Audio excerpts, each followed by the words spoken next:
दिनैहाय हाग्रामा महिलारि सारा मोनसे इन्टारेस्टिं बाथ्रा बुंदों। एसे मोजाङै खोनासंना लानि। हाथाय गैयि मोसा जेबो खामानि गैला होननानै बुंनायनि सायाव मा बुंदों नों होमबा एसे खोनासंनानै लानि। কোনটো টাইগার আছে তাত নাথাকা ওচৰত যাই পেলাই চাওক যেতিয়া নাকি বিপিএফে চৰকাৰ বনাব তেতিয়াহ'লে অশান্তি হ'ব। এইবিলাক কথা কোনে কৈছিল? যোৱাকালি বেলেগ আজি বেলেগ ক'লে কি হ'ব? সিয়েতো প্ৰমোদ বড়োৱেতো কৈ আছিল যে BTCত গভৰ্ণৰ ৰোল লাগে বুলি। BTCত গভৰ্ণৰ ৰোল লাগে। কোকৰাঝাৰ জিলাত 19 তাৰিখ আবেলি যিটো ঘটনা লৈ পেলাই কোকৰাঝাৰত দুদিনমান অলপ অশান্তি পৰিৱেশ হৈছিলে, কিন্তু যে নহওক কোকৰাঝাৰ জিলাতো সেই পৰিৱেশটো নাই। এতিয়া খুব শান্তি। চব মানুহে বাজাৰত একেলগে ঘূৰি আছে, চব মানুহে স্কুল কলেজত গৈ আছে একেলগে। এই দুদিন যিটো পৰিৱেশ হৈছিল সেইটো কোকৰাঝাৰত আৰু নাই। আৰু আজি চিৰাঙত মুখ্যমন্ত্ৰী ডাঙৰীয়াৰ যিটো চিফ মিনিষ্টাৰ যিটো আঁচনি সেল্ফ হেল্প গ্ৰুপসকলক দিয়াৰ যিটো পইচা দিয়াৰ যিটো আঁচনি, এই আঁচনিৰ আজি যিটো মিটিং, ইয়াত আপোনালোকে চবেই দেখিছে সকলো জাতি জনগোষ্ঠী ওলাই আহিছে আমাৰ মহিলাসকলে।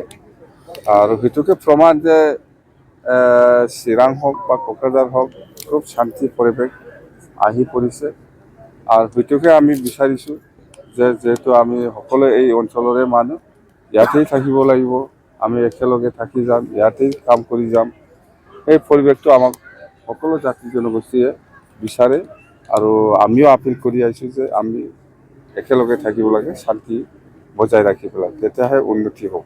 কথা কাৰিকৰ ঘটনাক লৈ প্ৰমোদ বড়োৱে কৈছে যে আমি সকলোৱে ইজনে সিজনক দোষাৰোপ কৰি লাভ নাই, শান্তিৰ হকে চবে কাম কৰাৰ কাৰণে আহ্বান জনাইছে। কি ক'ব তাকে?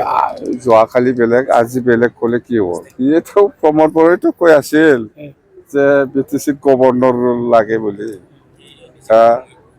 BTCত গভৰ্ণৰ ৰোল লাগে। যেতিয়া নাকি বিপিএফে চৰকাৰ বনাব তেতিয়াহ'লে অশান্তি হ'ব। এইবিলাক কথা কোনে কৈছিল আগত? ইলেকশ্যনৰ নিৰ্বাচনত আগে এইবিলাক কথা কোনে বাহিৰ কৰিছিল? কোন দলৰ মানুহ? যে বিপিএফে যদি BTCত আকৌ চৰকাৰ বনায় তেতিয়াহ'লে এই অঞ্চলত অশান্তি হ'ব। এইবিলাক কথা কোনে আজি ক'লে হ'ব? উদ্দেশ্যটো এইটো আপোনালোকে দেখি আছে না। আজি যদি ভাল কথা হৈছে ৱেলকাম হয়, একজনে একজনক যোগ দি থাকি লাভ নাই। আমাক সকলোৱে মিলি পেলাই আমি থাকিব লাগে। চবেই BTCৰ ৰাইজ, চবেই BTCৰে মানুহ। এই অঞ্চলত উন্নয়ন চবেই বিচাৰে। যদি অশান্তি হয় অঞ্চলত উন্নয়ন কেনেকৈ হ'ব? প্ৰমোদ বড়ো যদি এনেকুৱা হৈছে ভাল কথা, কিন্তু আগৰ কথাটো মনত ৰাখক।